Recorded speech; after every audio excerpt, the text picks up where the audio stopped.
The structure of the heart. The heart is a four-chambered hollow organ composed primarily of cardiac muscle tissue. It contracts rhythmically, pumping blood into the arteries. After passing through the tissues, blood returns to the heart by way of the veins and is pumped again. Hello everyone, this is Remy TV, and today we will discuss about the blood flow of the heart. In many subjects such as anatomy and physiology, you must know how the blood flow in our heart.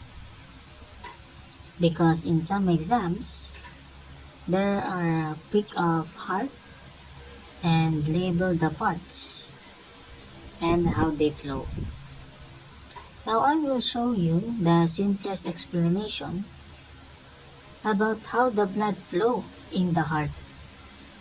But first thing we must understand, before we will know how the blood flow in our heart, we must first be familiarized with the parts of our heart. So let's start. This is the superior vena cava, the inferior vena cava. This is the right atrium, the tricuspid valve, the right ventricle, pulmonary valve. This is the pulmonary artery. This is the pulmonary veins. This is the left atrium, the left ventricle. This is the bicuspid valve or the mitral valve. This is the aortic valve, and this is the aorta. We must also understand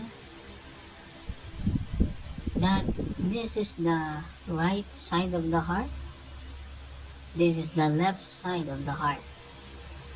The right side of the heart, the mission of the right side of the heart is the goal is to make the unoxygenated blood get its oxygen from the lungs by pumping blood into them. The mission of the left side of the heart is to pump the oxygenated blood all throughout the body.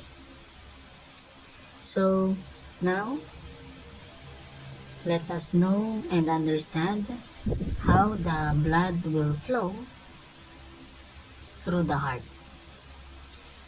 First is the unoxygenated blood will flow through the superior vena cava and the inferior vena cava. They will meet and gather into the right atrium. From the right atrium, it will pass through the valve called the tricuspid valve,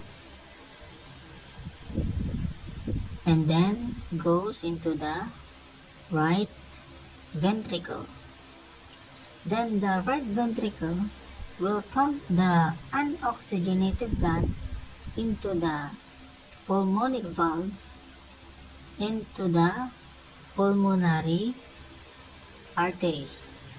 Then the unoxygenated blood will go into the lungs to be oxygenated, because into the lungs gas exchanges occur. When we inhale oxygen, the blood gets its oxygen, and when we exhale oxygen, carbon dioxide is excreted. Now, when the blood is oxygenated, it will pass through the pulmonary veins and goes into the left atrium. From the left atrium, it will pass through the bicuspid valve or the mitral valve, and then into the left ventricle. The left ventricle will pump the oxygenated blood into the aortic valve, into the aorta, and it will be pumped all throughout the body. So that is how the blood flow through the heart. And if you like the video, please like the video, click the like icon, and subscribe the channel. Thank you.